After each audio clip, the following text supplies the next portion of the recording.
Welcome to We Keep It Moving, WKIM Media Network. And I am so excited about our guest tonight. Tonight's guest is a dear friend of mine, Dr. Eric Kelly III, and he is the godfather of Black Business Expo, which is amazing. And this interview is not one that you want to miss. You probably need to call up everybody and have them turn it on because this is really an opportunity to learn about so many different things that this man is doing with interviews from around the world. The godfather of Black Business Expo, Dr. Eric Kelly III, is an influential African American businessman. He's an artist, humanitarian, author, and innovator who is considered the godfather of Black Business Expos. Some of his accomplishments included serving as the director of the Eric Kelly III Museum, which is one of the few museums named after a Black artist in the world. The museum was created by his great grandfather, Henry Stansel, in 1962 and is still functioning as a place for collectors only to buy his artwork today. He's a retired CEO of Kelly Worldwide Branding and Marketing Agency, and he received an honorary doctorate of humanitarianism from the Global International Alliance. Dr. Kelly's notable awards include MED Week, Minorities Business Advocate of the Year, the Durham Links Artist of the Year Award, UDI CDC Entrepreneur Award, the Presidential Lifetime Achievement Award from President Joe Biden, the inaugural Juneteenth Hail of Fame Award from Congresswoman Sheila Jackson Lee. However, all of these awards pale in comparison to his life's goal of impacting the business world through economic justice. At the core of his approach to connecting Black businesses lies in the idea that to succeed, Black businesses need to put their vision first and the well-being of their people rather than just the bottom line. By implementing Kelly's people service centered theory, Black business owners and managers can build a sustainable and nourishing work environment that benefits their company's long-term growth. Using his extensive experience as an advertising innovator and serving over 40 years impacting more than 10,000 business owners are a testament to his genius. Dr. Kelly has led the largest Black Business Expo in North Carolina for 35 years. When COVID-19 happened, he founded the Black Business Olympics. The goal of the Black Business Olympics is to raise scholarships and funds for students who are graduating from high school and going to college. In addition, after 3 years of presenting the broadcast, it has become one of the largest Black business virtual global events in the world. The Black Business Olympics has showcased over 2,200 businesses globally in the last 3 years. His creation of the Black Business Olympics is a tribute to his continual service to the Black businesses while connecting Black people around the world. There is so much more. You have to and subscribe to the newsletter to get the rest. But let's just bring the man himself, Dr. Eric Kelly. Hello, Dr. Kelly. How you doing? How are Hello, you? how you doing? How are you doing? It is always an honor to be in your presence with the great things you continue to do. I've been watching your show from time to time, and you bring on so many outstanding people. And when you was reading about me, I was scratching my head. I said, What you "Is talking that about? really me?" Yes, You it know, is. and I do want to say, being on your podcast is one of my true honors as I continue to serve. That's what it's all about for me, is service. And I think Mhm. many times when you look at Black Wall Streets of the past, you'll understand that most of these Black Wall Streets that we had in the past, they were about service, and they were servicing each other because it was a segregated time. And after the bombing and the burning and all those things, now where are we today? And the Black Business Expo has been a testament to continuing not trying, but working to keep business owners together. But let me just say this to you because it's really amazing to me. I had never expected what you were talking about. There's one thing to read it in a document and another thing to be a participant and to see the level of people and the numbers of people that you're interviewing. Can you just talk about one when you started it and the growth is outrageously now? It's huge. Well, you know, I tell people all the time, you cannot surround yourself with people who don't believe in what you believe. Mhm. When pandemic hit, I was sitting there and I was wondering what was I going to do. You know, I called the hotel. We were doing the Black Business Expo every every November. And so when it happened, the question was, what are we going to do? And so many of our people was they were doing weekend events. And so what I said to my moms was, we ought to do something a little bit better because people are already at home. And we ought to do something and call it the Black Business Olympics, where we do 7 whole days. And as I said, when I said that to my moms, she said with a twinkle in her eye, then you need to do it. And so I started asking all of my friends, and many of my friends were saying to me, don't do it. It's not going to work. The attention span is short. People are not going to look. People are not going to listen. But you know, when you get something on your mind that you want to do, you have to follow your vision. I remember a guy by the name of George Washington Carver who had a peanut, and people said that, hey, you just have a peanut. And then he did over 300 products. And then, of course, Madam C.J. Walker, who in a time of slavery, she was a she was a visionary that was one of our first millionaires, and I'm sure people told her not to do it. And so with what I was doing, I started calling on people, utilizing my network, utilizing the different social media formats, and I intentionally started to do it from 10 in the morning until 4. But when I started calling people, people started hitting me up and said, I could do it this time, I could do it that time. And lo and behold, we had 7 days, and each one of those days were broken down into 7 different themes. On Monday, we do business empowerment. On Tuesday, we do advertising, networking, marketing, sales, and merchandising. And then on Wednesday, we do 64 ways to do business on the internet. And then on Thursday, we do diversity, equity, and inclusion. Friday, we do Generation X versus Generation Z, the young people with the average age in this country being 28. We had to do that. Then Saturday, we do Black business and the culture. And Sunday, we do the state of Black business in the future. And so that's what we've been doing. And we did in not last year, and you know, last year just left. Um, in 2021, we did it quarterly. So we did 4. And then last year, we did 6. And this year, Marcia, we're going to do every month. And we started out with 38,000 people coming.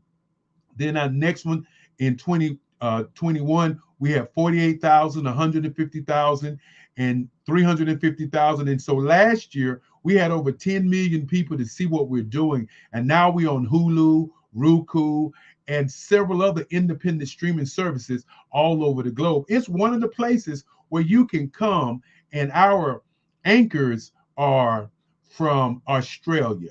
Our speakers are from Africa. It is a global network, as we utilize the network to go out to over 200 countries.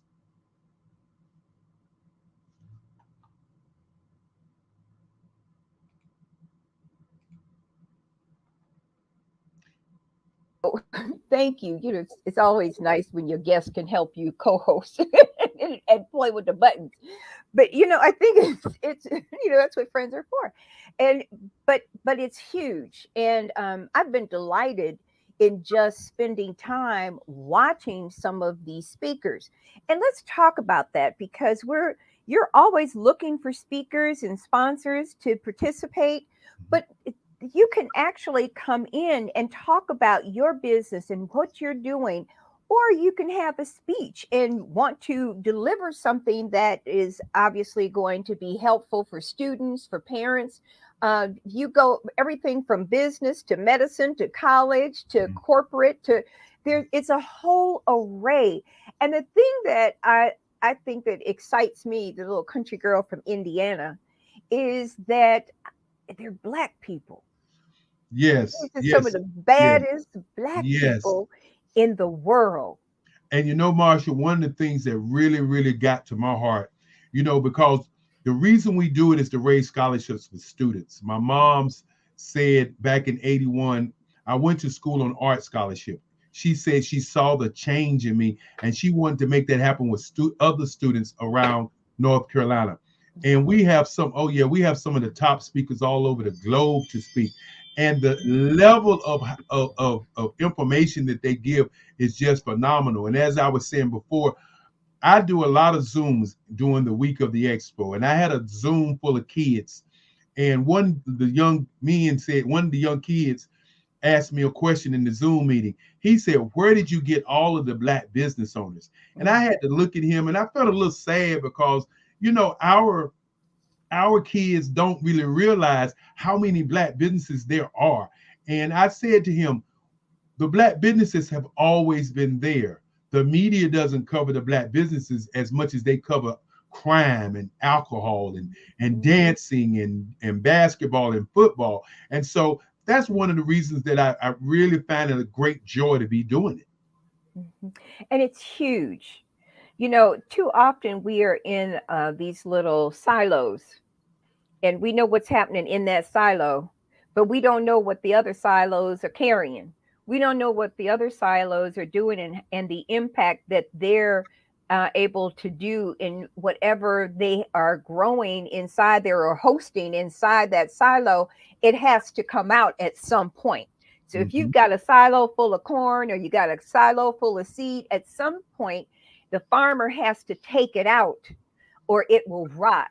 And that's what we have to do. We can be in our own environment, but we don't have access, or we don't have the money, or we don't have the capability, or we don't have the support system. You think you have the support system, but then the support system isn't there, right? And so Yes. you've got to figure it out and make it happen. That's, make it happen. Keep it moving is my motto. Just gonna keep it moving. And so, how do we sit back and not pay attention to this program? I would recommend to all of you who are listening, and I know we're still building up, everybody's on vacation, but we need to be able to, when you watch this on whatever the platform, make Mhm. certain you take a piece of paper or a pad of paper and a pen and take notes, because you know what? The intellectual property, if you were to have all of these speeches and we're gonna have an offline conversation about what just came out of my head, man. That's what we're gonna do. And it's huge. It is huge. I remember when you first told me, and I got on there and I just started, rooting around and seeing where I was and who's doing this and sitting Mhm. on this one and listening to this person, and this person's got this business I'd never even heard about before. And so we are far too often, and I'm in Baltimore, you're in North Carolina, and Mhm. Durham, right? And Yes. and so you're in Durham, I'm in Baltimore. But how often do we really get to see Black businesses up front and close and personal? They're Well, going to something that is an organization that is primarily for that particular sector of business. They're the doctors or the lawyers association or the this association or some other. This is a holistic approach to every type of industry, with the people who are making it happen and making money, selling product, making money, or selling services, making money, changing their family's life and changing their community's life. When I would just like for you to share at least a couple of the special things that, or special conversations that you may have received after somebody has already spent time for the first time on your platform. Can you share that with us? well, the first thing that people say is this: I cannot believe what happened, because we look like a television show that is being broadcast in a way where people actually get a chance to talk about their products and their services.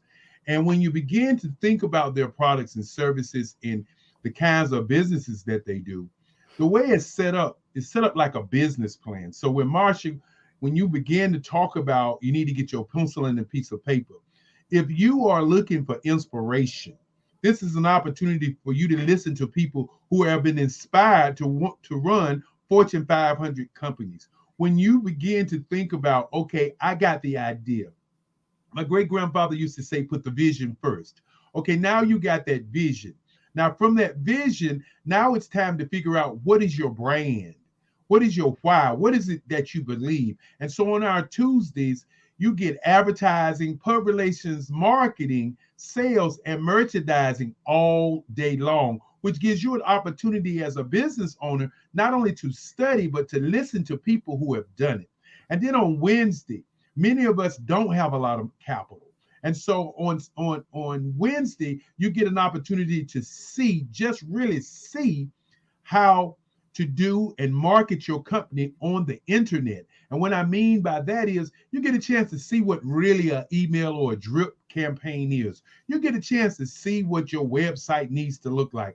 You get a chance to listen to people who do it all the time, every day. And that's important. And then on that Thursday, some people call it Women's Day, diversity, equity, and inclusion, and you get some of the most powerful women. One of the ladies that's been speaking, Tammy Hall of the HUD office in North Carolina, who comes on and she breaks it down all the way down so you can understand what historically underutilized businesses are and what they're up against. And then Friday, when the youth come, if you're an old person like myself, or should I say a seasoned person like myself, you always want to know, what are the young people doing in technology? This gives you an opportunity to learn what's going on in technology. And then on Saturday, of course, Marsha, on Saturday is Black Business and the Culture. If you've written a book, if you want to talk about health, if you want to talk about food, this is that opportunity. And then Sunday, Black Business, the state of Black business, and Black Business for the Future. So it gives people a chance not only to watch all week, but it gives them a chance to just look at, what am I doing with my business? How am I taking my business to the next level? And Marsha, yes, we are looking for speakers. And for those of you who have never heard of the Black Business Olympics, let me play a clip right quick, if that's all right with you. Marsha, yes. Come on. Okay. Do we need to do it so you have 3 windows? No. Well, you're going to do all that? Let me just sit back. I'm going to be quiet and still. See, that's why I like my friends. They know that I have certain limitations in certain areas. And I just, yield to the boss over here. Well, let me play. I'm going to play the speakers call, because we're looking for speakers. And it'll give people an idea of the level of work that we're doing. Because many times when you hear somebody talking about something, okay, I hear you, but I don't see nothing. Mm-hmm. And for those of you out there, you can actually go to YouTube and go to Black Business Olympics and see us right now. With no further ado, thank you so very much, Marsha, for allowing me to share with you. Prepare for what's coming and dominate in economic winter. Stand strong and thrive by showcasing your great products and services globally through the Black Business Network and Black Business Olympics. The Black Business Network has showcased over 2,000 companies with over $7 billion in sales each year. Over 10 million attendees have viewed the rebroadcast each month. Through the Black Business Olympics, unique styles of business training and mentoring are turning students into business owners and entrepreneurial warriors who will dominate in any economy. Gain the ultimate advantage of the Black Business Olympics, 7 days of unbelievable topics and speakers speaking around the globe. Donate your time and experience to provide expertise and scholarships to students worldwide and change the world. Now, more than ever, new insights, tools, strategies, and capabilities are needed. This is your chance for a major presentation to the world. Fill out the form and join the more than 2,000 speakers who have presented to over 200 countries. Join the Black Business Network streaming live into the metaverse, STEM City, Black Multiverse Enterprises, Hulu, Amazon, YouTube, iHeartRadio, Apple, Facebook, LinkedIn, Pod TV, IBM TV, Spotify, and Google Podcasts. Sign up today. Spaces are limited, and we will see you there.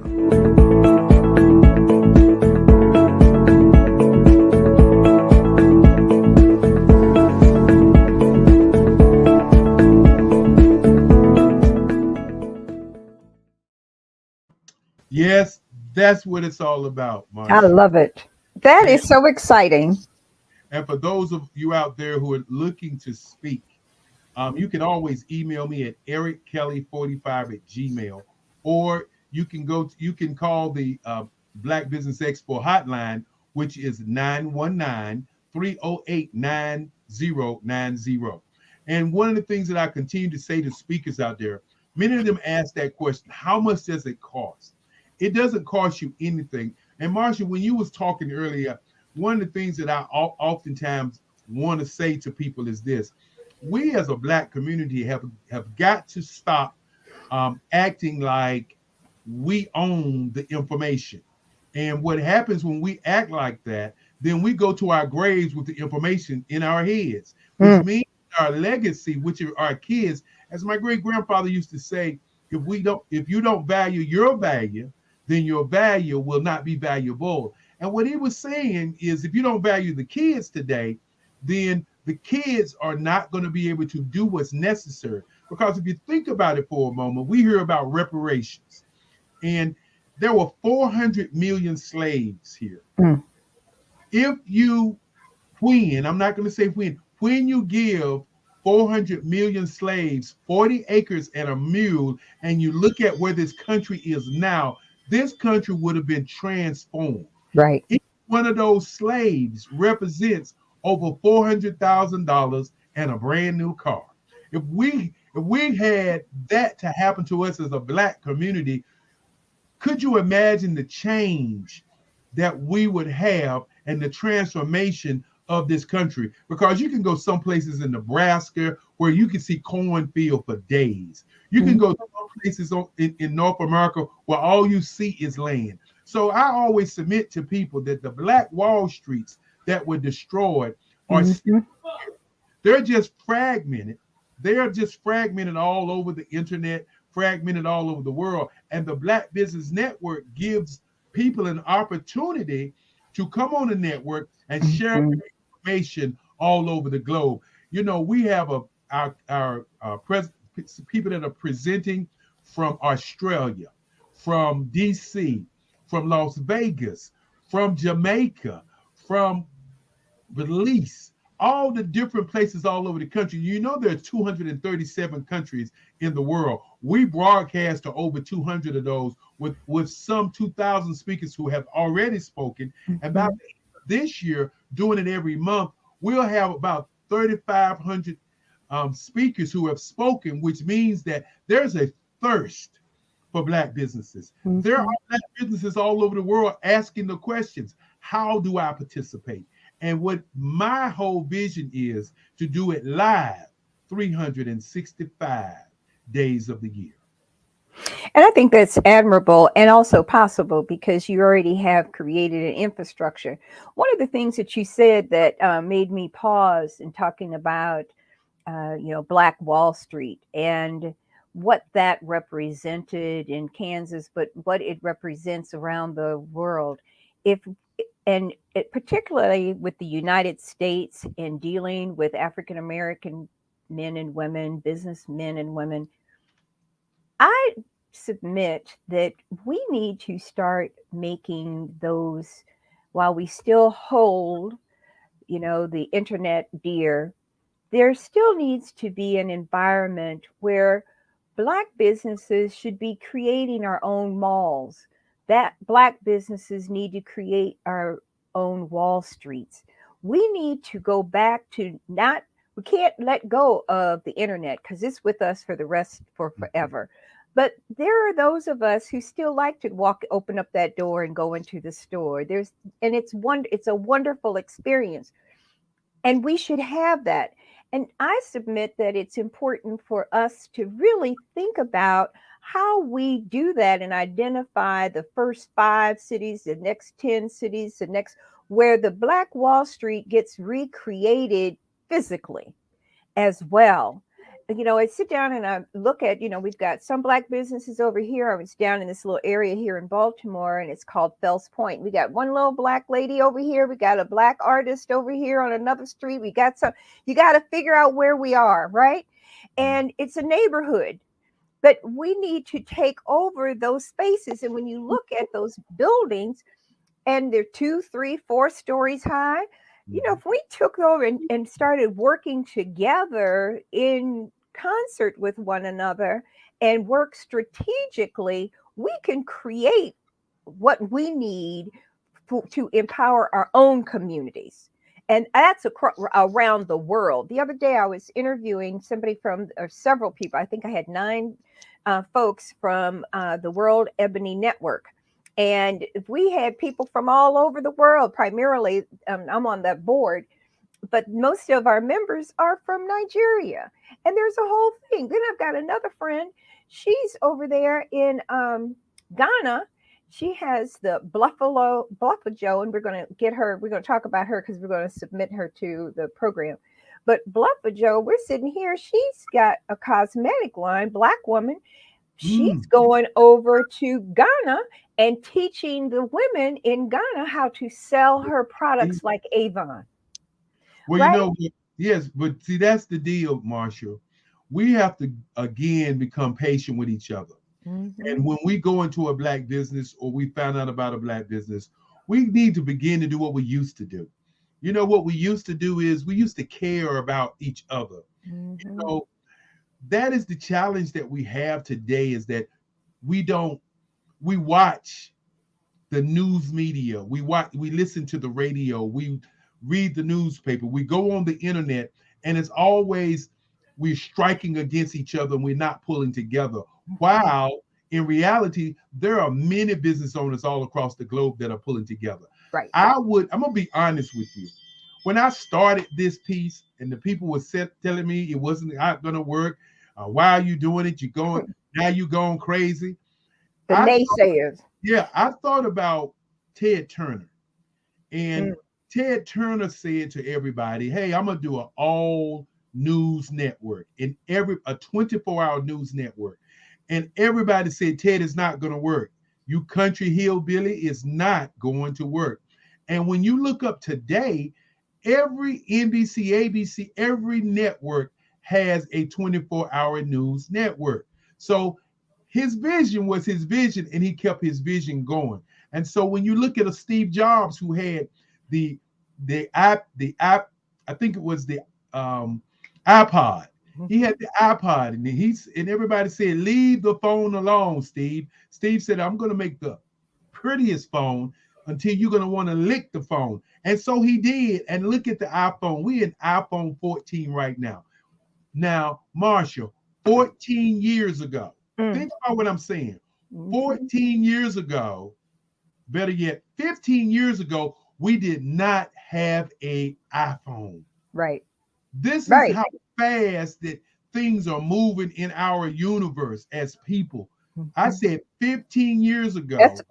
That's fast, man. Yeah. So the world changed. It not only did it change, more importantly, we can change it that much rapidly. When you go on the Black Business Olympics and you're looking at speakers who are from Belize, and you're looking at speakers from Australia, and you're looking at speakers from different parts of the world, and then different parts of North and South America, and then Jamaica, and then you're saying to yourself, wait a minute, are you mean to tell me that we got Black folk all over the world doing business? Yes, we do. And another thing, Marcia, January the 16th is Martin Luther King's birthday. Mm-hmm.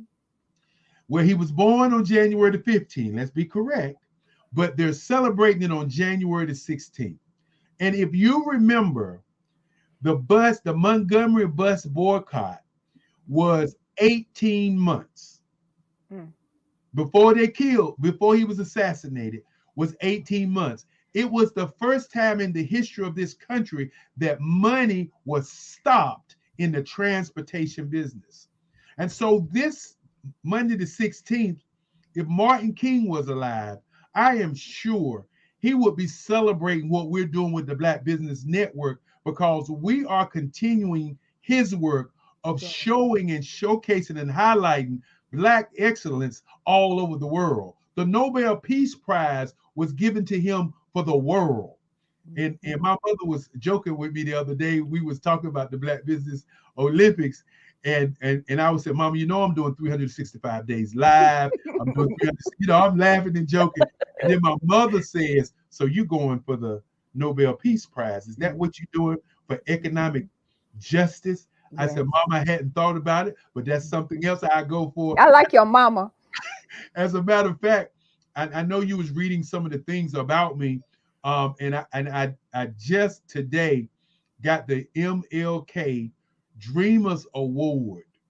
I'm getting another a President Lifetime Achievement Award for doing work for Black people and impacting Black people all around the globe. So it's not about the awards. It's about people understanding that we have the power to do what we want to do, but we also have the challenges of not doing what we want to do. My great grandfather used to say it takes the same amount of time to do something small as it does to do something large. And so the Black Business Network, you may call it large in my head, but I think it's small compared to all the other networks that are in the world today.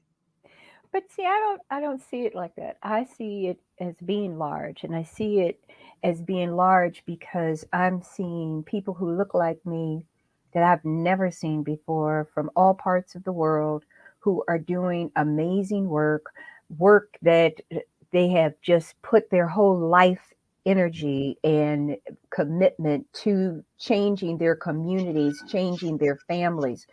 And that's the power. The power is the numbers of people who are involved in this, what they represent, and it creates its own community. This is a community of people. Those, while we may be talking about somebody in Belize or somebody in Ghana or somebody in LA or Laos or China, wherever, it all gets smaller when you can be under one umbrella.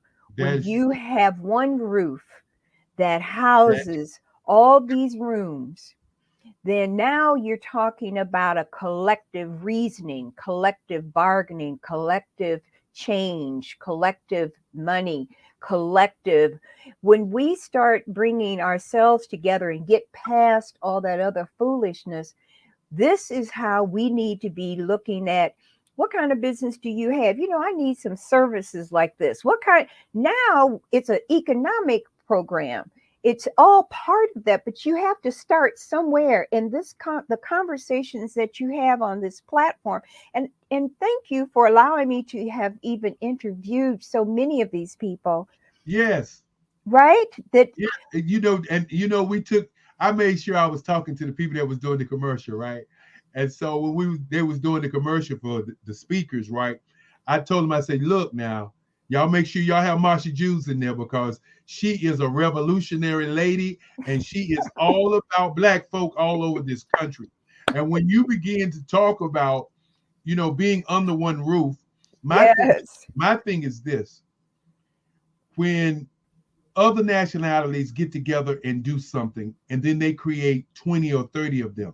Mm-hmm. Can you imagine if we had 20 or 30 Black networks around the world with the kind of technology that's out here? Because if you think about it, 10 years ago, the iPhone that we have is more powerful than the computer that they have in Washington, D.C. right now.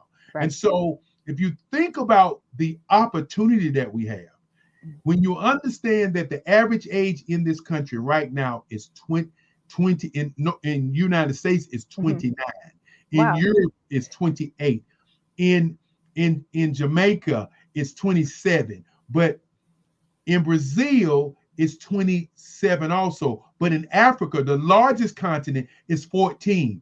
What? This is where everybody is. You know, when you and sometimes people don't talk about this, but Brazil has 83 million Black people. 83 million. America only has 42 million Black people. Nobody talks about these things because if you took out the time and thought about Did you say Black? Wait a minute. Say that again. In the United States, we only have 44 million. 44 million. In all of the United States of in America? The United States of America. What? And in Brazil, it's 83.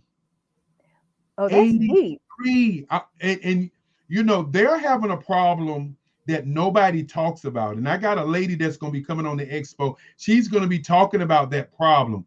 In Brazil, they act like it's all we are Brazilians, you know. But in reality, the Black population is large there, and the Black population is having the same kind of problem that we are having. Yes. If you notice, racism is alive and well around the world.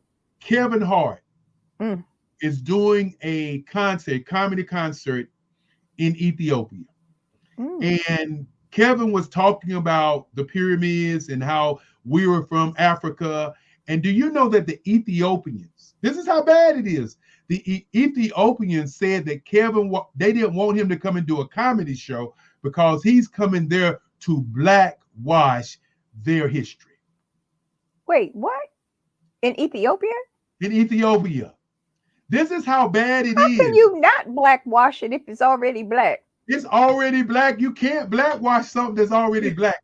This is the continuing assault that Black people are having all around the world.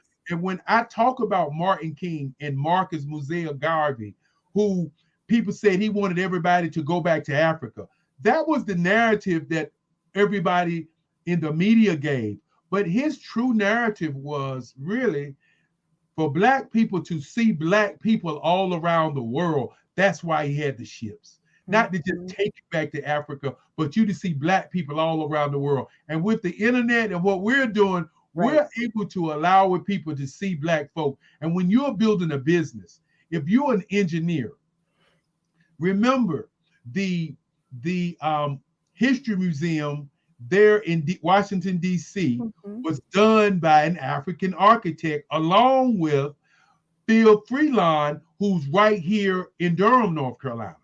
Is this White the singer? Yes, Nina Singer is his wife, and Phil just recently passed, probably about 3 or 4 years ago. Very dear friend of mine. And I want you to think about what just happened. The African American Museum on our history was done by an African and an African American who joined together to do that business. How did they find each other? That is the question. And that's what the Black Business Network is doing. It's allowing people from all across the globe to find each other, to do business with each other. That's the important part. It's not about the show. It is about how we're able to come together and do business. And it's required. You know, too often people say, and they always say it, and it makes me so tired. I can't find any. I can't find a business. I can't find somebody who does that. I have a difficult time. Well, you know what? I think that when looking at the Black Business Expo, you have everything at your disposal. And I believe you have all of this categorized by industry. Am I correct? Yes, not only having it categorized. See, Black Business Expo USA is like a clearinghouse for Black speakers and Black events. What we post on our site, we go out on the internet. If you're doing a Black business, Black site, we put it on there because, see, what people don't know about me is this. Back in the 80s, about 1983, I was doing the Black Business Expo, and I was breaking records. Or I should say my mother was breaking records. I always take credit.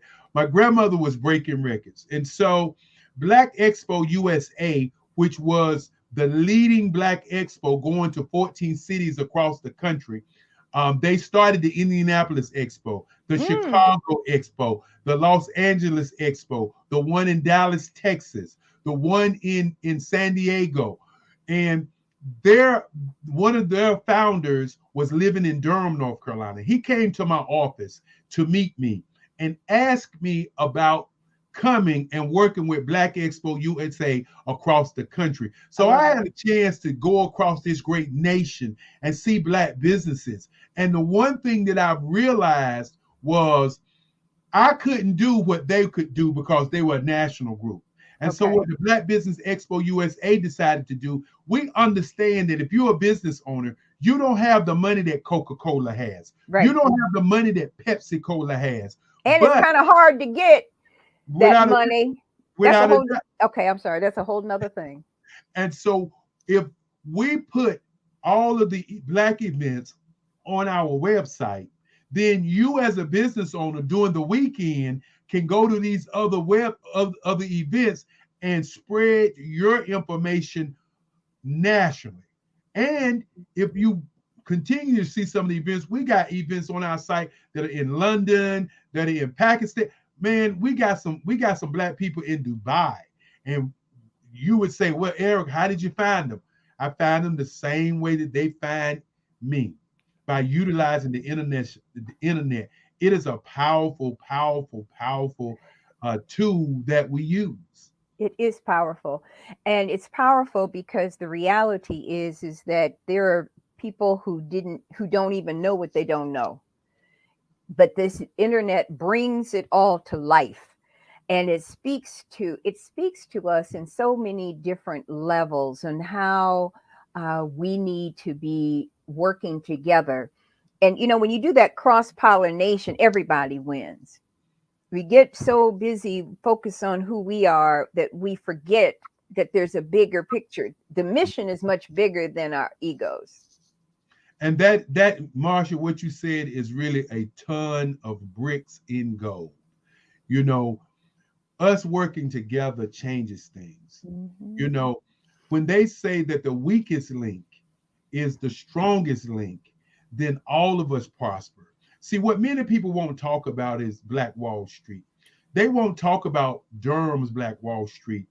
They won't talk about Tulsa, Oklahoma's Black Wall Street, the one in New York City, Seneca City in New York City. They won't talk about all these places, but we represent $11 trillion. $11 trillion. Now think about that for a moment.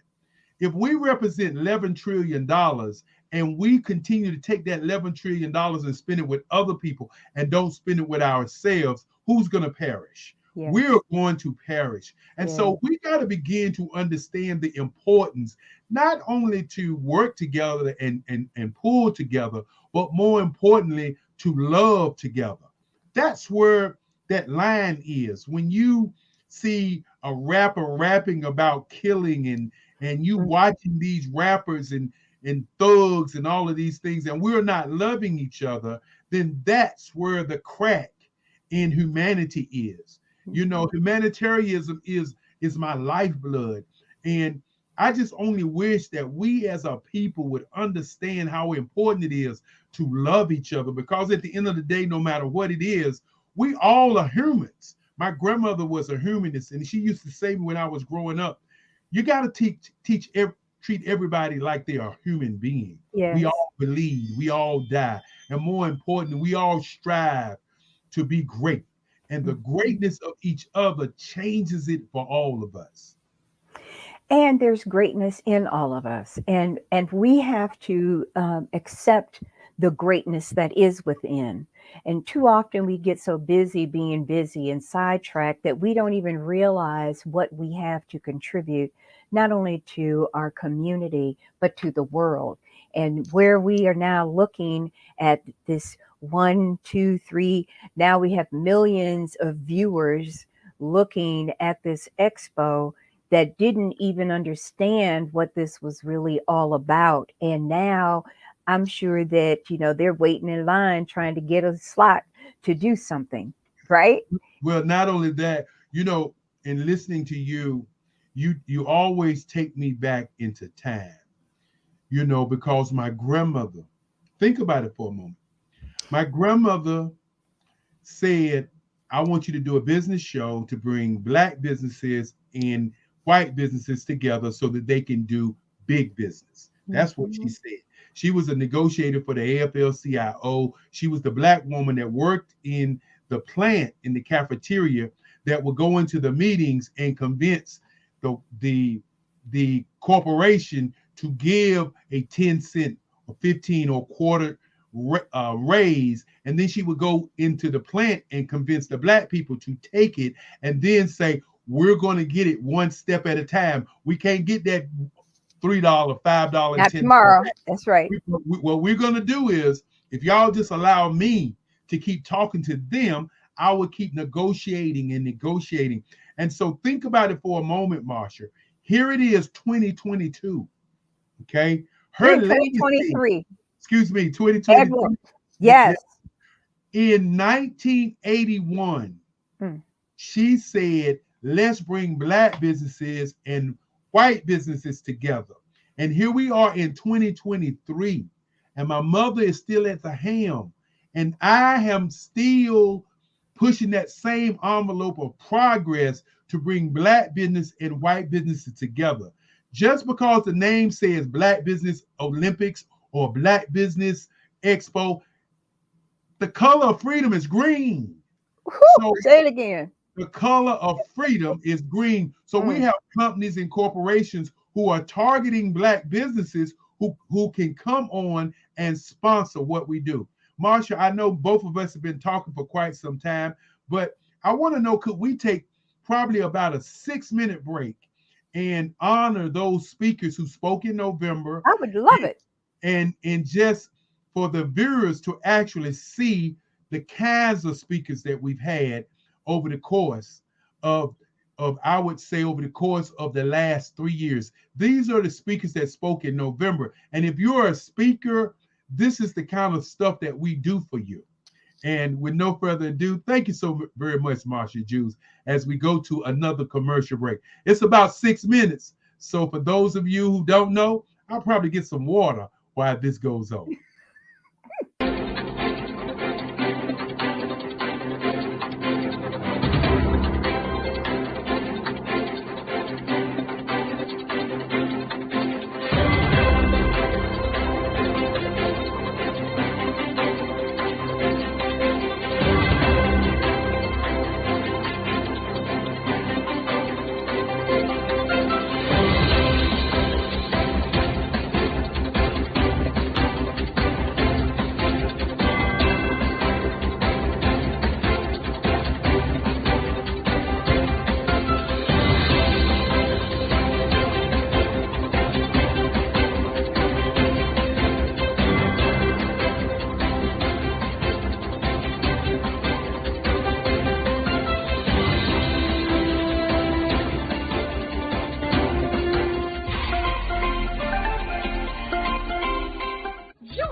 Dr. Eric Kelly III and a host of phenomenal speakers from all around the globe for this 7-day virtual event that you don't want to miss. The mission of the Black Business Expo is to raise scholarship money from kids all the way from high school all the way from college. The Black Business Olympics is one of the largest Black business showcases in the world. It is an opportunity for businesses and companies to showcase their businesses globally. We are going to be giving away laptops up to $5,000 away to students.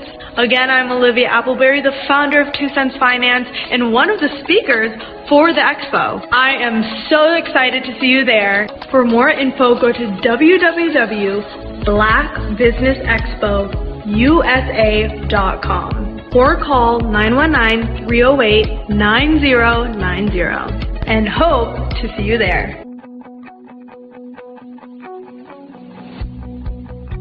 I am Black Business. From the moment I wake until the time I sleep. Yes, I am Black Business. I am Black Business. Tell me, are you Black Business? I am Black Business. Do you support Black businesses? Listen, I support Black business because I am Black Business. Black Business Expo, one of the largest business showcases in the history of black business in the world. The world! Sign up today at www.blackbusinessexpousa.com or call 919-308-9090. I am Black Business. I am Black Business. From the moment I wake until the time I sleep, I am Black Business. I am Black Business. Are you Black Business? I am Black Business. Do you support Black businesses?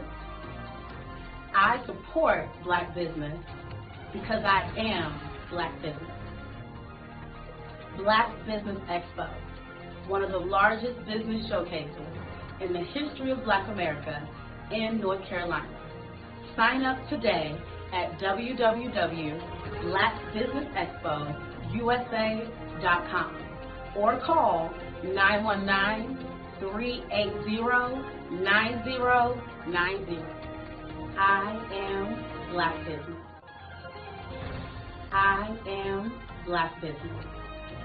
From the moment I wake until the time I sleep, I am Black Business. I am Black Business. Are you Black Business? I am Black Business.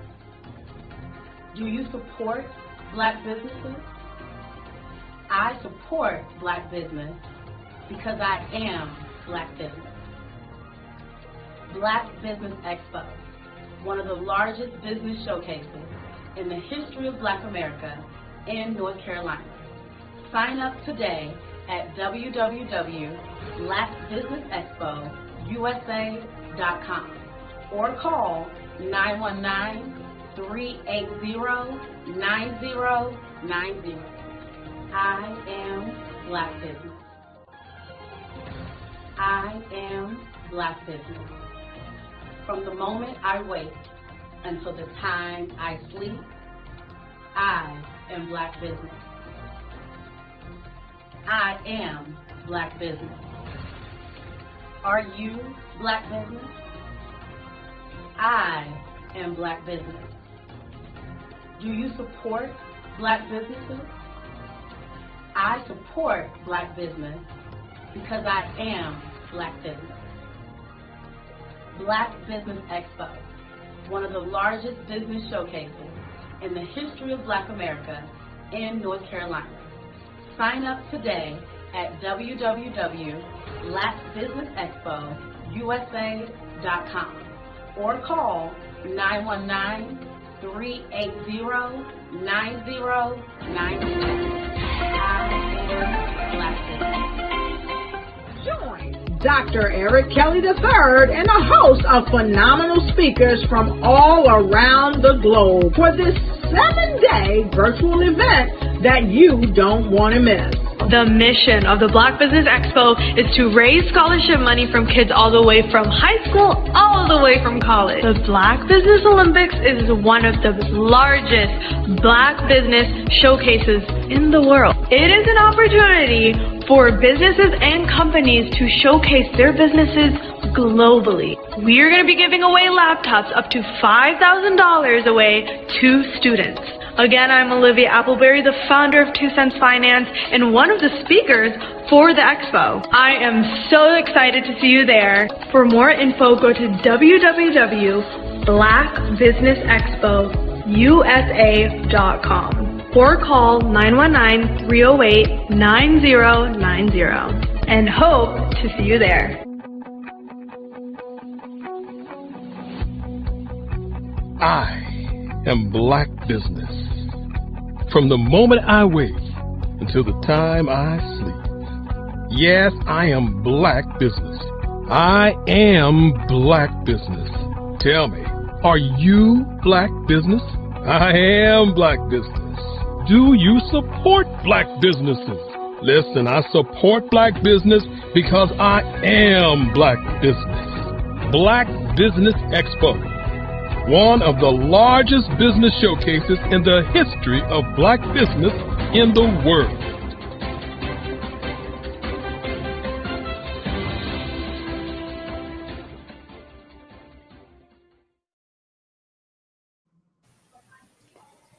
Thank you so very much for allowing me to honor all of those great speakers. I know it was about 6 minutes long. I enjoyed the break myself, to be honest. But more importantly, that's what we do.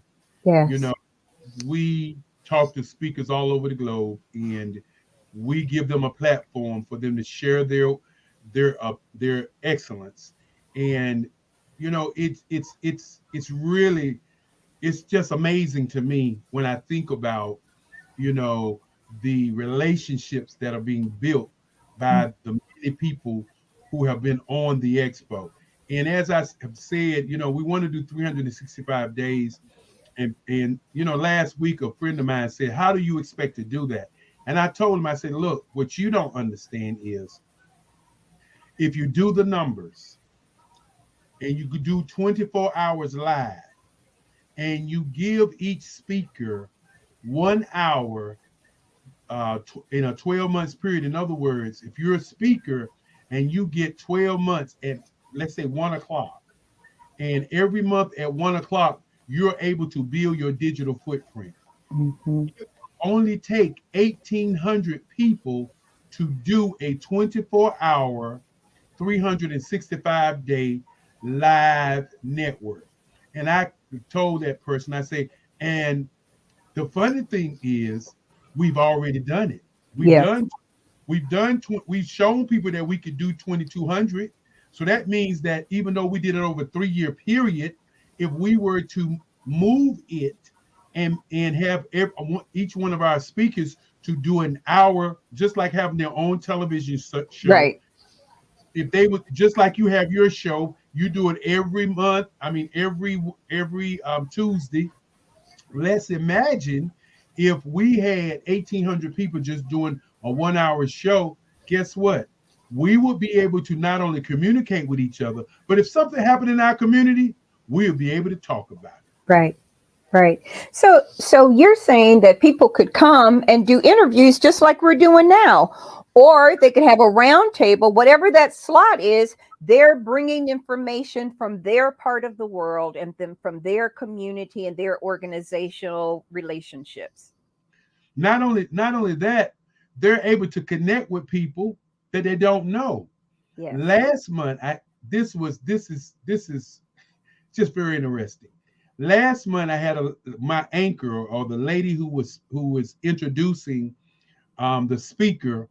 She was from Jamaica. Mm-hmm. Okay. The lady who she was introducing was from Australia. I love the it. lady that was introducing her from Jamaica has a it's called 360 Wellness Center. Okay. The lady in Australia was talking about wealth and health. Now, ask yourself, would they have ever met? Would they have ever talked? Would they have ever interacted?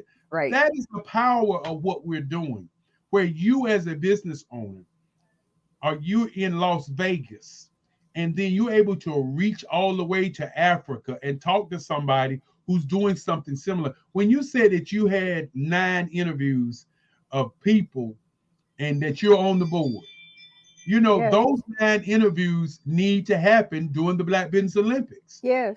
It's like you're doing 6 o'clock on Tuesday nights. Mm-hmm. And I don't know whenever you do your other shows, but every Tuesday night, you should be coming live on our network. We're doing it over 200 countries. And for those who don't know, you're on STEM City. Yeah. We are broadcasting through On STEM City. Yes. And I'm so grateful. And that is what people don't understand. They don't understand that the ability and the power that we have with the technology that's here is not only imposing, but it's a dominant factor in everybody else's lives. Right. We have to begin to look at it like it is. the metaverse, which is the next step in the next level, we don't want to be consumers there, just as we're consumers here. And so that's the kinds of things that I think about every day and every night when I think about these Black businesses all over the world. Well, the reality is that it takes a visionary in order for it to all work. I mean, we can sit down and talk about whatever we want to, but if you don't have somebody creating, there has to be a visionary. It has to have somebody who can see into the future what that's going to look like, right? And we have to have that. We have to start from that foundational aspect so that it is foundational and it can continue 365 days a year if you're doing what you're supposed to be doing. Right? And then the other thing, Marsha, is we got to find some young people to do this work. Yes. But what has happened, and the reason, and this is just my reasoning, and I could be wrong, it's my opinion. And opinions, like everything else, everybody has one. But we have to find some youth to do what I am doing. Okay. Yes. But the real problem is if I'm not doing this, then this doesn't happen. So a youth can't find or look at what I am doing as an opportunity for them to build their wealth. Because think about it for a moment. I'm 66. Why did I come up with it? Why didn't a young person come up with this idea, knowing that technology is what they grew up on? Mm-hmm. I grew up on the quarter in the telephone. I grew up on the 3 television channels. And I say to people this, Marsha, that if you want to know where you're going and you want to know your future, look at your past and see. Okay, Frederick Douglass. You got me right. Look at your past and see what are the things that you learned in your past. Because when I tell people this, I used to be on cable television, and I was the only person covering Black events on cable television. And I was there for about 30 years. And then I was on radio for another 30 years, and I had a show called Business Worldwide and Games People Play. Did that for another 30 years. And then a good friend of mine had the only Black newspaper in town, and I was a writer for that Black newspaper. Okay. And then a friend of mine had a magazine, and I wrote for the magazine. So in my town, I was the media guy. Okay. Radio, television, newspaper, and magazine. Let's fast forward to 2023.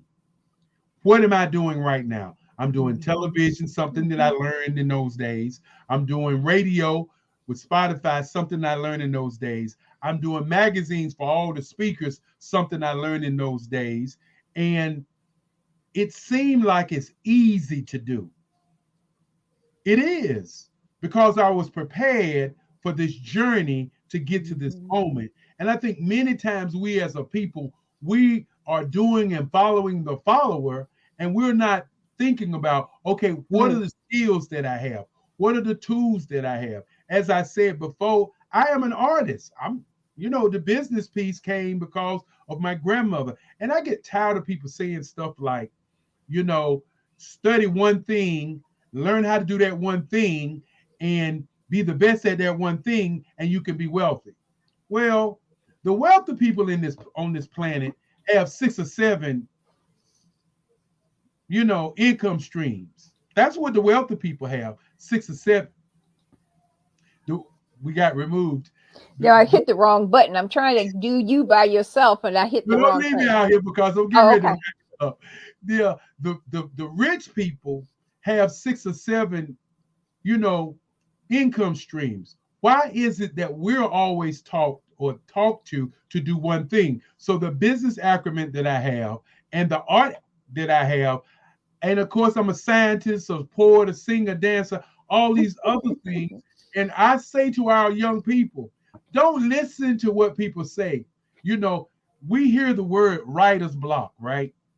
We hear that you just have a block. And I always ask the question, my great-grandfather used to say, have you ever had an air block? An air block. An air block. As in, you can't breathe anymore? Yes, you can't breathe. He says people be talking about all these blocks, and he said it's just an excuse for incompetent people not to do something, you know. And so when I look at I the got to young come down there and meet your family because they are a hoot. oh, they listen. I tell people all the time, you know, I never had a poor mentality. My great grandfather was wealthy, and he would say his money is his money. And you have to do the number one thing on the planet, and that's to think. And if you think, you can get some money. But he said, don't let nobody fool you. You always got to sell something. And so that's been my mantra all my life, is to be somebody who thinks. And I tell people all the time, as he would say, you know, you got to be relentless. And many of us, we start with an idea and we wake up one day and somebody else is doing that idea because we quit on that idea. You have to understand that what you are given to do is for you, and people are watching what you're doing. Yes, Marsha, I want the Nobel Peace Prize, just like the good Dr. Martin Luther King got it, because I believe if I'm able to do 365 days where we as a people can affect economic justice, that will be my reward for being on this planet. I love it. But you're a visionary, and visionaries are supposed to be recognized because it's not just you that is being impacted by your vision. It is the rest of the business community of these Black businesses whose lives and businesses are being changed because you had the vision and the gumption to actually make it happen. And so we're just really, really proud of you and what you do. Now, one of the things, I don't know if you see the little thing where you can type in or you want me to do it, but how should they get in touch with you if they want to be a speaker, if they want to be an advertiser, if they want to be a sponsor, there's so many different levels to what you're doing. But I know we have the Black Business Expo USA.com. But we also want to make sure that that's going to take them where you want them to go. Well, I will type it in. It's the BBX hotline. Okay. You can call me after this. Is it BBX? BBX hotline, and that's 919. Okay, hold 308. 919 308 9090. And I can be emailed at erickelly45. Wait a minute. Eric Kelly 45 at gmail.com. Okay. And Marsha, I don't know. I know this is the first half of the 2 hours. We call this the interview. Yes. And of course, I'm looking forward to talking about the art because I just finished my book called Human Landscapes. I love it. So do you have them available for us to look at, or is this going to be another show, or I got to do it on the BBX platform? Tell me what to do. Well, what we can do is once you put up the BBX hotline, we can go to another station break. And that station break will do a spotlight on my artwork. Great. And then we can talk about my art because, I love it. That's what I do. And I understand you just went into a new gallery there, and that's got to be exciting and amazing as we look toward the future. Yes. And it's really wonderful. It's down in Hamden. And we just opened. We're still, making it work. And it's owned by only one artist, and the work is only by that artist. His name is Loring Cornish, and it's really wonderful. But let's take the break and come back, and you'll be all set up with your artwork. Well, not only that, I want to make sure that I'm going to play the scholarship, the scholarship first, and then I'll play the art, and then we'll come back. Well, as long as somebody else is putting the little buckets together and the buttons, then we're good, because you don't want me being responsible for none of that. Well, here we go. Okay, thank you. How many times have you been asked to help someone you didn't even know, a student, a business entrepreneur, Or did you ever even ask, where did they end up? That business, that friend, that entrepreneur. Well, just maybe they ended up in a gang, bankrupt, homeless, or worse, dead. Maybe they turned to crime, drugs, and alcohol. Did you ever wonder? Did you destroy their dream, or was your life always so easy? At the Black Business Olympics, we started a movement to help students complete. Give them hope and foster success. Help them to leave their dreams of providing laptops, computers, and up to $5,000 in scholarship funds. Today, we ask you to help a student, a business owner, or an entrepreneur to realize their dream by sponsoring them, supporting them, and buying from them. Consider this. With $1.6 trillion in our Black community, we only ask for a small donation for our students, our businesses, and our entrepreneurs. And you can change a life today.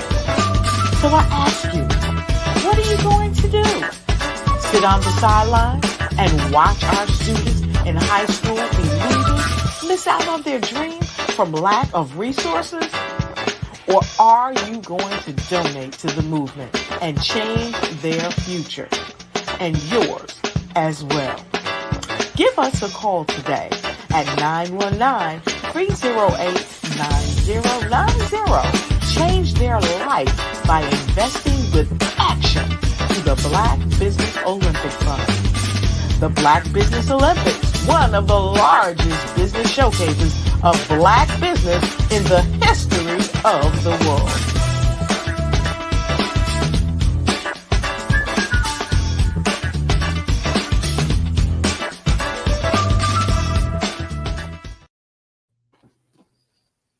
Oh, wait a minute. I am from Washington, D.C., but I was raised in Durham, North Carolina. I came to Durham when I was about 5 or 6. And then I travel back and forth to D.C. because it's where my people are from. One of the unique things about my family is my mother, she's also an artist. She does quilting. And she does a lot of artistic things. And then my son, he draws with both hands, his right hand and his left hand like I do. So that's kind of a family trait. And then my other son, he's a videographer, and my daughter, she works, she's a regional vice president for Sunglasses. When you start out drawing and sketching, you want to continue to explore, each avenue. I do pastels, I do pen and ink, I do painting, I do acrylics. I haven't done oils yet, but I try to do all facets of art. What I say to a lot of times to people is, you can't put yourself in a box when you're an artist. You have to explore. And over the course of my life, I've tried to explore different mediums. I also do sculpture as well.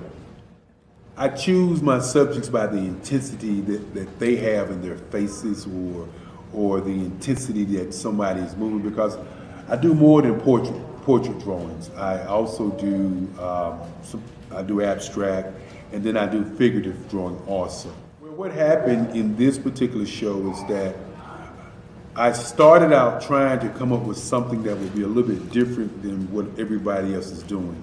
So I was working on a Barack Obama show, and they wanted me to do some paintings of Barack. And so what I did was, because of the deadlines, I kind of did it kind of fast.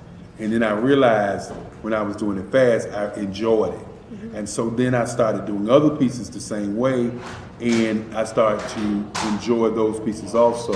And so I came up with this particular style, and it's a style of lines and colors. And what's interesting is that when I was in college, I did a show called Lines, Colors, and I talked about the boldness of the blacks, the hotness of the whites, and this is how this has come about, later on in my life. And the colors comes from a lot of the entertainers that I work with. where they wear different colors. They don't wear, your plain reds or your whites. They wear different colors, and so that's also another piece of what's giving me the colors.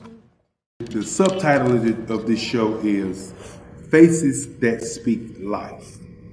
That's real critical. Faces that speak life. Each one of these pieces is a life source and a life energy that's being put on display for people that are looking at them. I always say in terms of my art, it's not important that I draw them. It's important what you get out of what I draw. I don't try to just draw it because you like it. People wanted me to do prints. I didn't do prints. People asked me to do different people, but the people that I choose are people that make a difference in the lives of people in the world. So the human landscape idea was, again, as I say, the lines represent your emotions, it represents your ideas, and it represents your journey as a human being. And that's why you get the different pieces and the different looks.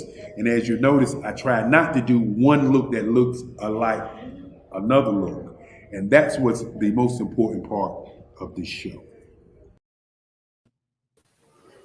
I love it. You are so talented. And the thing that is just fascinating to me is how you make the movement is really how those faces are actually moving. So your lines are going with the facial movement. They're very powerful. It's called human landscapes. I believe that everybody, when you look at their face, has a uniqueness and a original feel and flavor of their face. And that's what I try to capture. And then the colors, and this is the piece that many people don't get sometimes. The colors that I use are representing different kind of emotions that are reflected from your face. See, when I hear music, I see colors.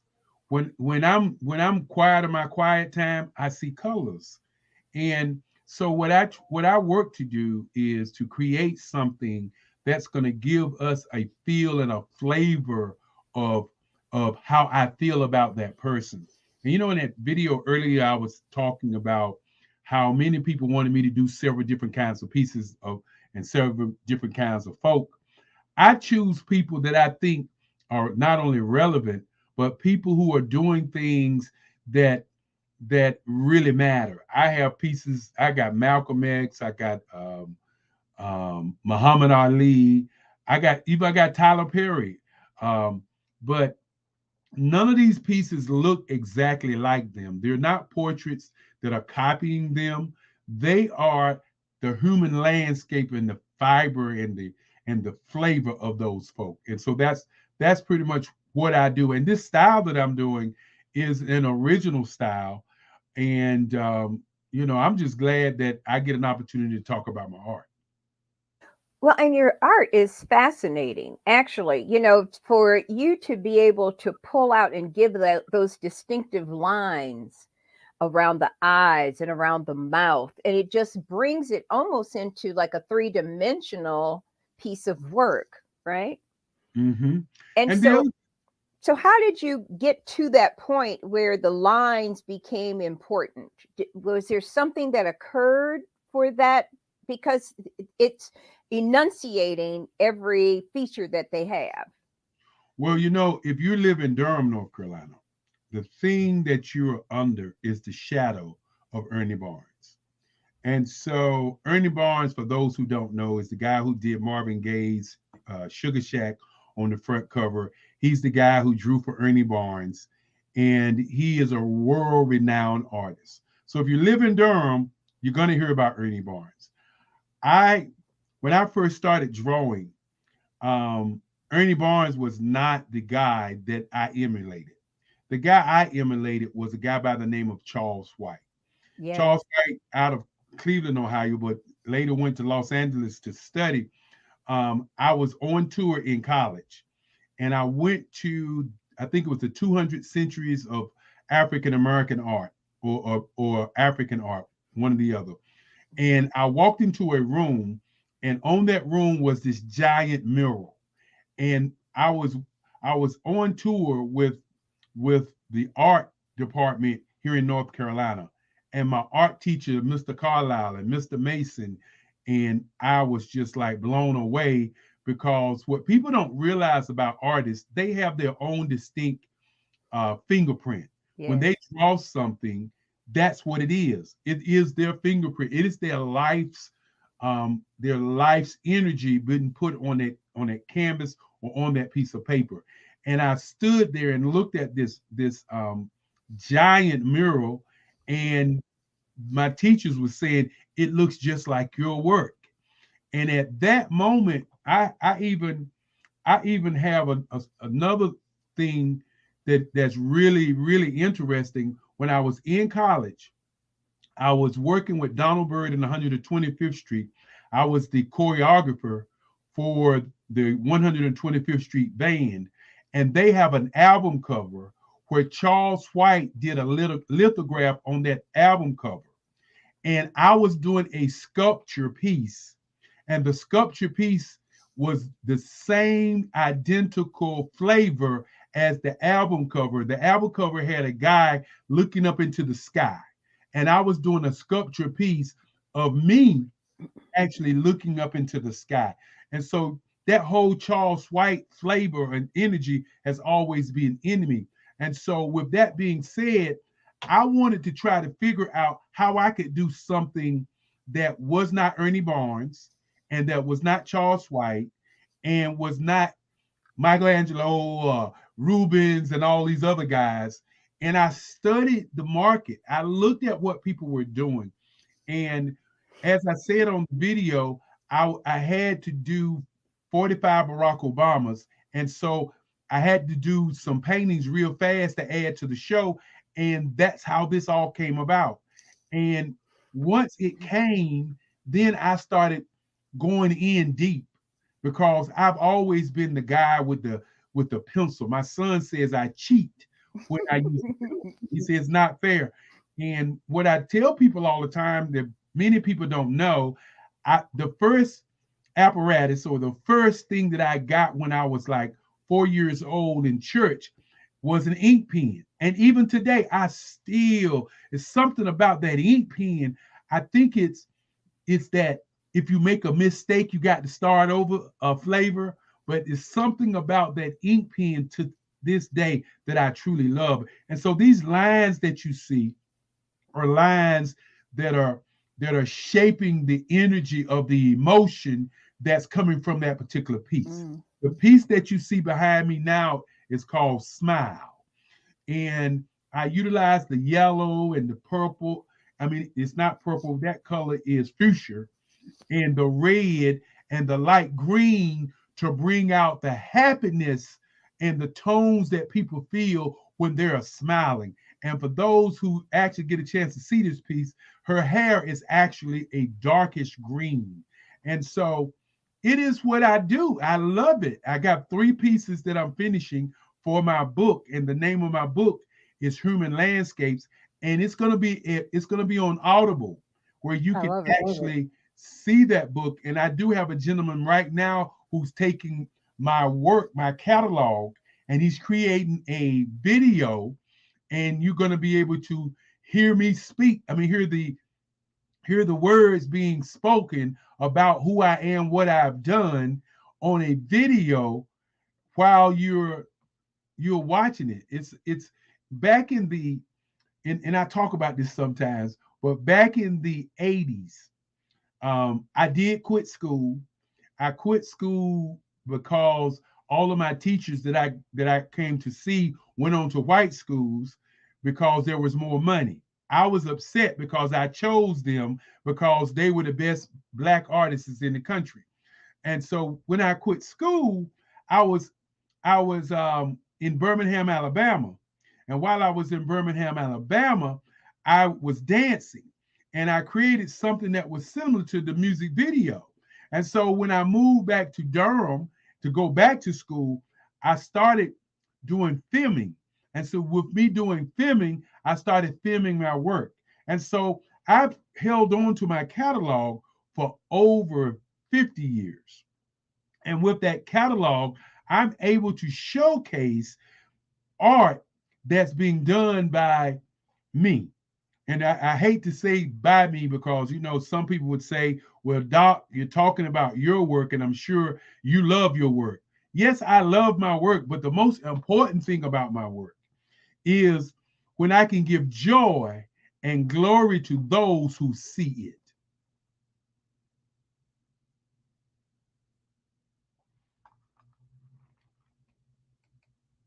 And that's really the real issue, that you can take what you've done and people can see your spirit on that, on whatever that canvas is it canvas or paper? It's They on it's on canvas. on canvas. It's acrylic on canvas. The size is 30 by, I think it's 30, it's 3 feet by, I want to say 4 feet. It might be, no, it's 3 feet by 6 feet, or three Okay. feet by one of Oh, those. that's huge. Yes, look at my hands. Look, it's That's bigger than me. so now, do you sell your art or is it for the museum? Well, it's for anybody who has money. Let's be clear. I'm not gonna sit around here and say that I just want all my work to be sitting in my house. One of the things that happened to me when I was 4, my great grandfather walked into my bedroom, and I was living with him. He had this 2-story house, and a lot of the family was staying in his house. And so he walked in my house and he said, "I want you to be a lawyer." Every day we would walk from Scarborough Nursery School home, and we would stop by the courthouse because it was downtown. Scarborough was right behind, kind of proximity to the courthouse, and it was his thing. And so we would go in the courthouse and we would sit in there. I didn't know what was going on, but I would just be in there looking, and you know how you do as a kid. And so he walks in my room with these big heavy books and said, "I want you to be a lawyer." But being raised by a grandmother who said I could be anything I wanted to be, I said, "No, I want to be an artist, Grandpa." I mean, Papa. His name was Papa. I said, "I want to be an artist, Papa." And then he said, "Well, every family needs a lawyer," and he just walked on out. Then he came, then he came back in and he said, that's what he did. He came back in and he said, "Okay, what are you going to do? Are you going to be a lawyer, or are you going to be an artist?" I said, "Papa, I'm going to be an artist." And he said, "Well, if you want to be an artist, have you started drawing yet?" And of course, I go around to my bed, I pull out my little papers, and I show him the work. And he said, "Oh, you sure this is really what you want to do?" I said, "Yes, sir." And so now I'm thinking I'm getting off easy because, I just saw my little paperwork. I saw them big books. I done took the big books, put them over there, and put me a board on top of the big books. I done turned the books into me a drawing board, right? And so then he comes back into the room a month later, and he says, "If you're going to be an artist, we're going to start a museum. And we're going to start this museum in my hallway." And I'm looking at him like, what in the world is a museum? Never heard of it. I And love so it. then what he proceeded to do is he said, "You got to put your work on the wall." So, I'm a kid. I get me a little hammer and I'm my paperwork. I'm just nailing on the wall, just nailing everything on the wall. So you walk in the house and I got my drawings going down the wall. They're looking crazy. Now I just want you to know, they're looking crazy. The more I think about it, I can, when you talk about it, you can kind of see what was going on. I love it. It's looking all crazy on the wall, right? So my great grandfather, he comes into my bedroom. He said, "Come on, let's go." Now I told you he was a pretty wealthy guy, so anytime he said "let's go," the world stopped when Papa said "let's go," because That's right. it's time to go. Right. He took me to a museum here in Durham, and I walked in the museum, and he was showing me what a museum looked like. And then we got in the car and he drove to DC, and we went to 2 other museums. And so now I'm exposed to what a museum is. So when I come home, I take everything off of the walls, everything. Take the hammer, I'm pulling everything off. And then I started going to Goodwill to find me some frames. I So love it. now I framed everything and put it on the walls. And my great grandfather came in and he said, "That's what I'm talking about." And then he said, "Now I got to tell you a secret." And I said, "What, Papa?" He said, you got to keep this secret, but I got to tell you this secret." And he said to me, and I hold this to my heart to this day. He said, don't give your work away.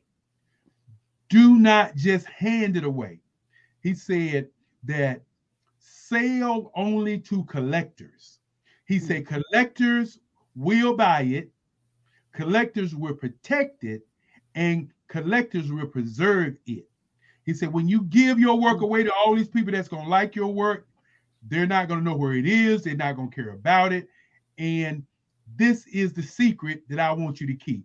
And so when you ask that question, is it for sale? Collectors only. And I'm going to tell you, Marshall, you know, when you're growing up as a young man and you're meeting girls and you're meeting friends and you're doing this and you're doing that, I can in my head see pieces of artwork that slipped through my fingers because I was trying to be a good guy to a nice woman.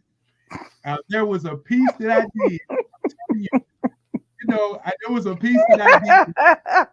It was you remember the Jane Pittman story? Yes.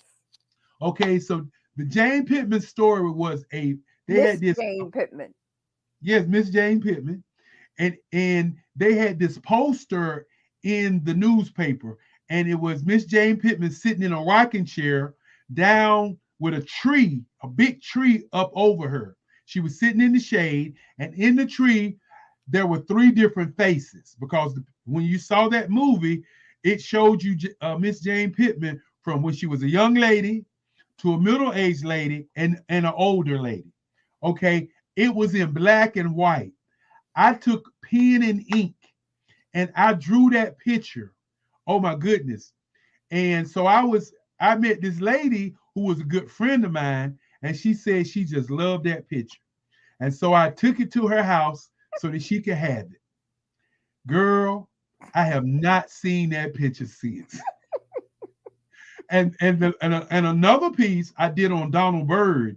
And Donald Byrd, I was in college. Her and Donald Byrd are the only two people who really got me. Donald Byrd said, after I did this picture of him playing his trumpet, he said, yeah, I need to take that for my mother to see it. I said, okay, Mr. Byrd. Girl, that's another piece I haven't seen. And so when I learned through all of those things is, if you're not paying for it, you cannot get it. And my great grandfather used to say, put the price on it that you feel like it's worth and live with that price, because at the end of the day, you know what you did to do the work that you're doing. And so that's been kind of my life here because, when we talked earlier, we talked about business. Business has afforded me to draw and paint every day. Art has afforded me to do business. I can think about my life as a young man every time I needed some money and something was going wrong, whether it was business or art, one or the other would bring me some money. I would sell a piece of art. In my book, which is called Human Landscapes, no, that's the subtitle. It's called the Eric Kelly Museum. And people can actually go to my website, which is, I thought I had typed it in. I'll type it in later. Say it, I'll type it. It's the erickellymuseum.org. They can go to www.erickellymuseum.org and see a lot of my work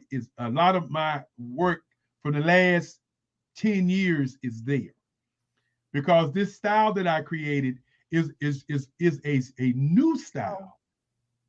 No, I spelled your name wrong. Hold on, go ahead. I'm gonna have to do it again. And I would like to say to everybody that's listening, if you have something deep down inside that you want to do, don't let people tell you can't do it. Don't let people say that their vision of who you are is your vision of who you are. And so this is how I came to be the guy I am and be an artist. In my catalog, I have catalog work from the 60s all the way up to the 2023, as I have 3 other pieces that I'm going to finish. And then I created another idea where I'm not using white lines at all. I am just using color, black canvases with color. Oh, wow. That is, I've only done, I think, 3 pieces, but that is another interesting thing. And I'm a scientist. I be trying stuff. I be trying to do what I want to do with that paintbrush because I love it. Yes, it's your passion. One of your passions. You have several. Yes, yes, yes. Yeah, my poetry CDs, for those who go to my website, you can also buy those. And I tell people, if you're not selling, you're not gelling. So you need to be Wait, selling. what is gelling? What do you mean? You're not selling, you're not gelling. What is You're that? not- that means that you're not making money. You're not Oh, earning oh, money. oh, oh. You're not Okay, okay. selling. You're not gelling. You're Gelling. not earning Okay. that money. All That right. clickety clack, the stuff that makes you Clickety clack. that clickety clack. Some dirt. That's making you have, when you get to, I know people gonna say, that guy must be a schizophrenic. Now I know we just talked to that guy and he was talking about business, he was so serious. Now we're talking about his art and that smile on his face when he's talking about that It's a art. whole new Oh world. my God, I love it. I love it. I think one of the things that happens in our lives is we don't understand sometimes who we are. Yeah. I was fortunate enough to have parents who told me every day that I could do anything I wanted to do. I was lucky enough when I said what I wanted to do, they pushed me in that direction. I can remember when I was singing in the choir and John P. Key was getting ready to go to Charlotte. And me and John were very good friends. And I was thinking about going to Charlotte with John because I knew John was going to be the next thing. But deep down in my heart, I was saying, well, if you go with somebody else and follow their dream, what's going to happen to your dream of being an artist? And one of the biggest mistakes that I think happens when you are young is that when you don't have people thinking that you can do multiple things because they've been told to work on one thing and be the best at that, sometimes you miss out. Because I could have been a lawyer. Yes. I could have been a singer. I could have been a poetess. I could have been, well, I am an artist, so I ain't gonna say what that because I am that. Yeah. I could have been several different things, but in my mind, because of the way I was raised, you want to grab on to one thing that you can do the very best and then work on being the very best at it. And unfortunately for me, I've been a revolutionary and I've broken out of that mode. But what I would say to people, you have to experiment with all the things that you might want to do because you never know that something that you might try, it might be the thing that you might just desire the rest of your life. Yes. Well, see, the thing that's really interesting in that, well, this is a little different from what you were saying, but it's about the passion. When I graduated from high school a bazillion years ago, right? At the graduation, I don't know if I told you this, but at the graduation, everybody was getting their awards, and it was called Most Likely to Succeed, Best Dressed, Best, all of that. And I went to John Adams High School, and we were the second generation of Black people in our enclave that integrated John Adams High School, right? And so, I was fine with my little community, but I go wherever I want to go. I don't care what y'all can have whatever your problem is, because you're gonna have to deal with this, because I ain't changing. And at the end of that graduation, about the middle of the awards, I got most talkative. My mother was mortified, but look at me now. I've been talking and all over the world talking, and so That's what and here we are.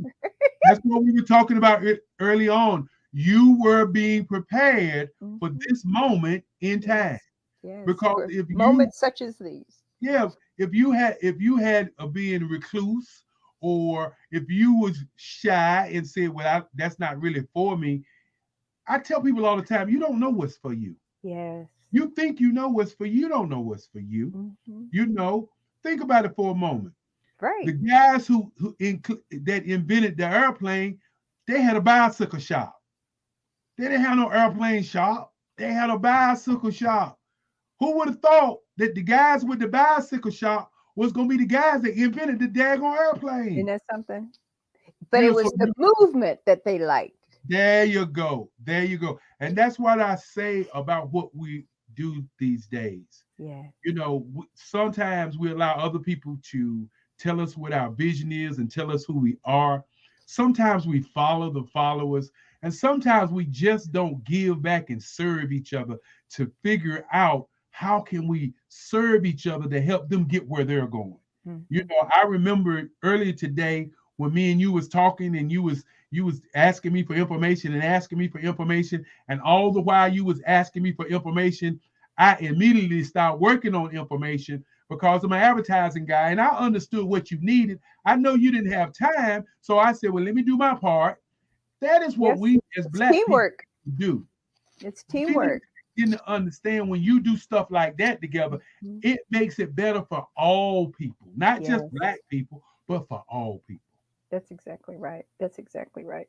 You know, I think too often we don't really understand when we see something, the possibilities, and you can't look at it in a myopic manner. You have to go in with your mind open to receive. And if you keep your mind open and think about the possibilities being infinite, Mhm. then it allows you to come, to go, to grow, to learn, to be. But you can't do that if you're closed and if you're tentative. And sometimes it just takes that boldness. Sometimes it just says, I got to open this door. I've got to Mhm. open this door, because the reality is if you don't open that door, and at 70 years old or 80 years old, you'll sit and say, I wish I had, I wish I coulda, woulda, shoulda. And that hurt. You know, Marsha, that's really the thing that hurts. You Mhm. know, there's an old story that the guy was laying in his bed and he was about to die, and all of his talents were standing around him, and each one of his talents was looking down on him, and each talent was saying stuff like, if you had to use me, you could have done this. If you had to use Mhm. me, you could have done this. If you had to used me, you could have done this. Mhm. And Mhm. so I just hope that people who got a chance to see this 2 hour special, the Eric Kelly the third 2 hours special. Eric Kelly, I'm gonna do it for 2 hours, whether you like it or not, Kelly. Oh, what you said was two, I know, I'm just messing with you. but the Eric Kelly the third special. I hope that something was said that allows you to see the the difference in Mhm. life. You Mhm. know, 1 minute you're watching a businessman, the next minute you're watching an artist. Okay, how do both of those exist in one body? Coexist. Coexist. And what I say to people, it's just like your brain. You got a left side, you got a right side. That's Got a right exactly right. hand, you got a left hand. Okay. Yes. Think about this for a moment. Why do you have two ears and one mouth? Mm. Two eyes, two, everything else is twos. Well, those two ears are to listen to what's going on around you. And two eyes are to see the things that are happening.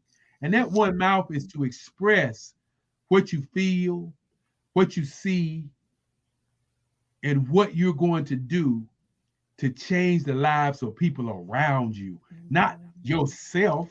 Because if you notice, I worked very hard not to talk about me, except for one time when I talked about that award I got. But I always As tell, you well should. yeah, I always tell people, if you can find something that changes the lives and the spirits of other people, and you can do it, then your living, as my grandmother would say, is not in vain. That's right. Because it's easy for us to say, okay, Dr. Kelly, you got the doctor in front of your name. What was you when they called you Kelly? What was you when they called you Eric? What was you when they called you your various nicknames? I'm still the same person. That's why when people ask me to do stuff and I'm available, I show up, because showing up is 80% of the battle. That's right. And you just never know. Somebody might be sitting at home and say, you know what, I like that picture, but I like to see something else.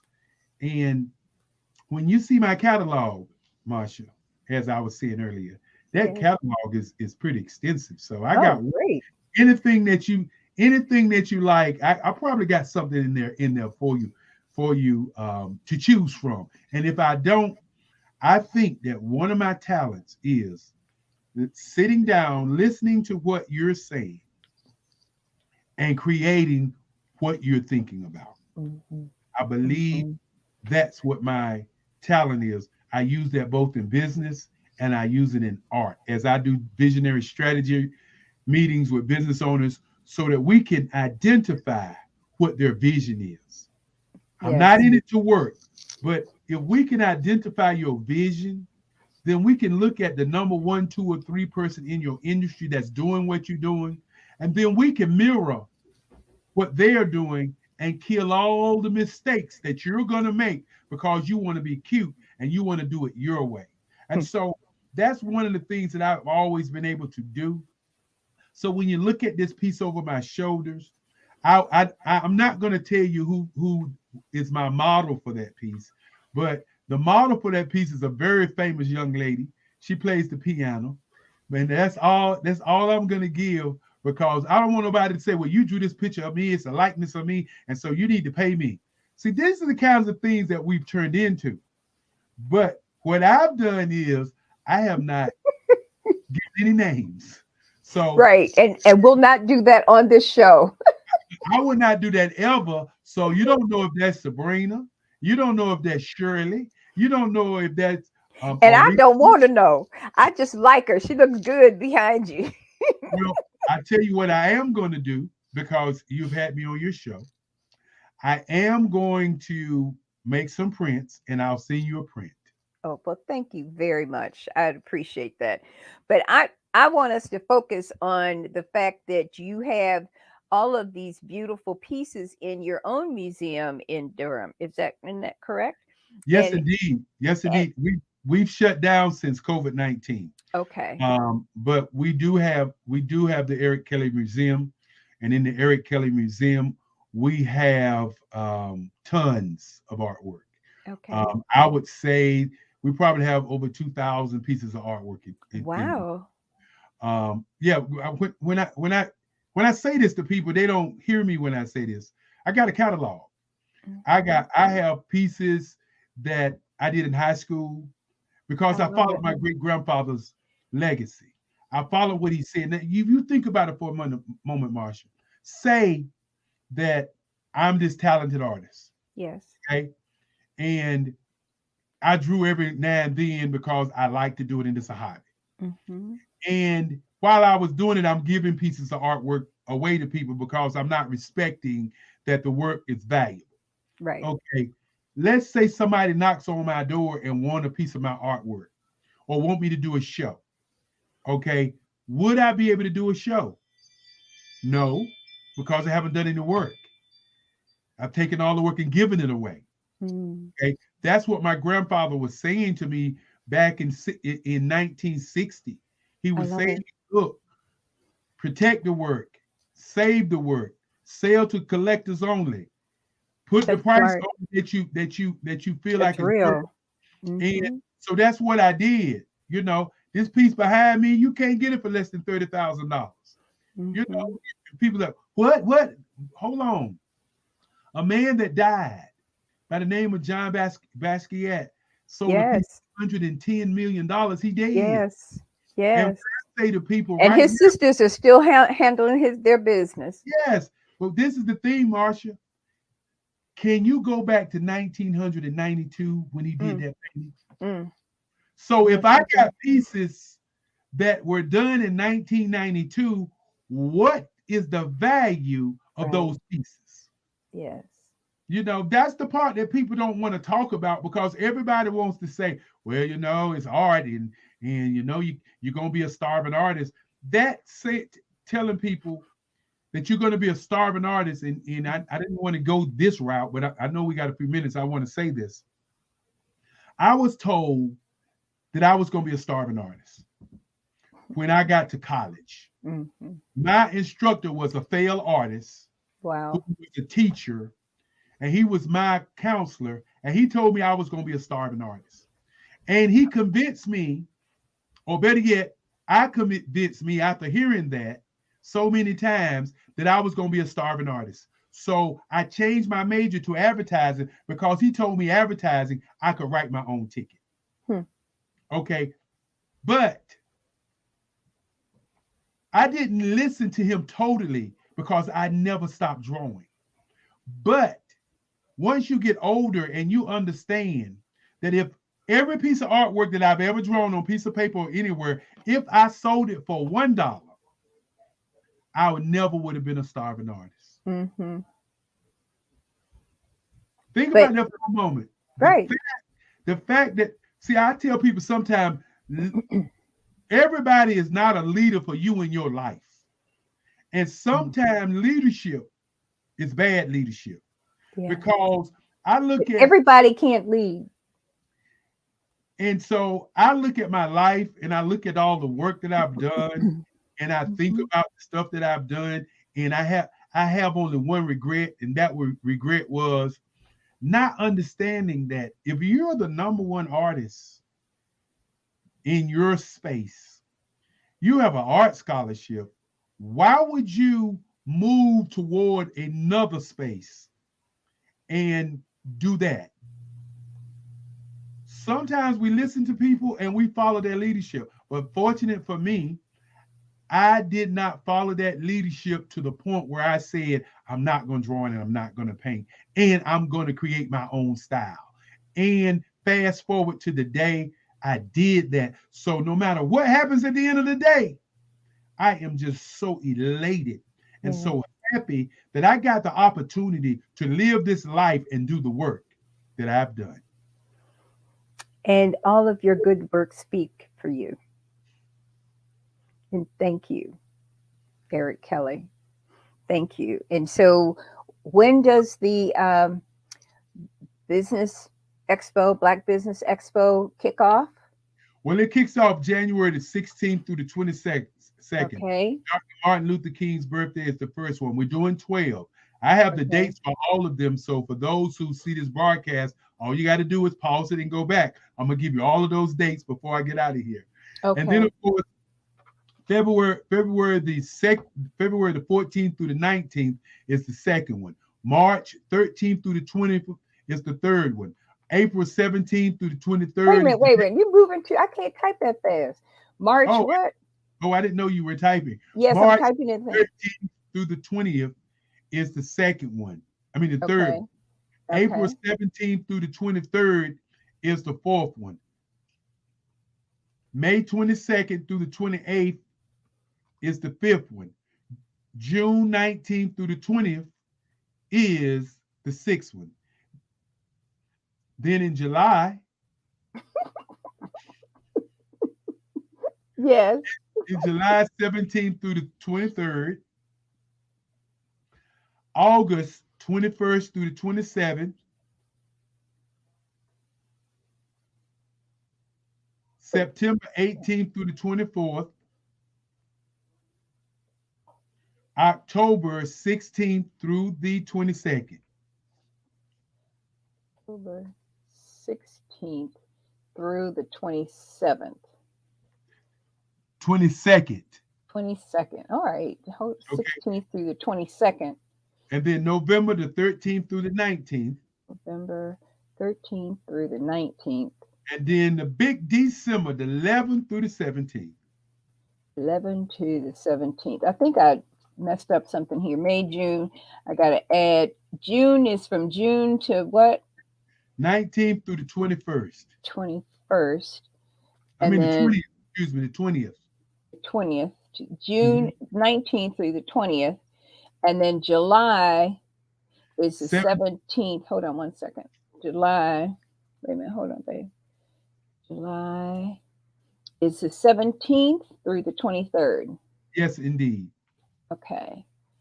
And then I just want to make sure, because I think they were running on top of each other. At least I wanted to have it in here so people would know. And they have everything. So I'm going to do it so it makes sense.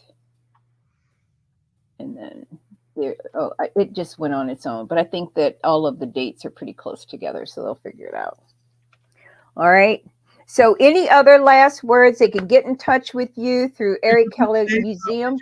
Did you put the dates up there? Yeah, June. They never came on the screen. Oh, I didn't put them on this screen. I put them on the little side thing. Oh, okay. Well, anyway, you can get. So you can, but here's what I could do. I can get it and put it on, we'll put it up someplace else. If you wanted to do it like the ticker, is that what you're talking about? That's what I thought you were doing, but this fine. I don't know how to do that. That's all right. But I can tell you this. Okay. They can go to my website. Right. At erickellymuseum.org and Yes. get all the information. Okay. For the Black Business Olympics, they can go to my website and get all the information. Black Business Expo USA. It's up there on the screen right Yep. there. See it? Yep. They can Black get there Business Expo and USA. see all of my information. Okay. That's And, wonderful. and some of those famous people say, Marsha, all they got to do is Google me. You can Google me.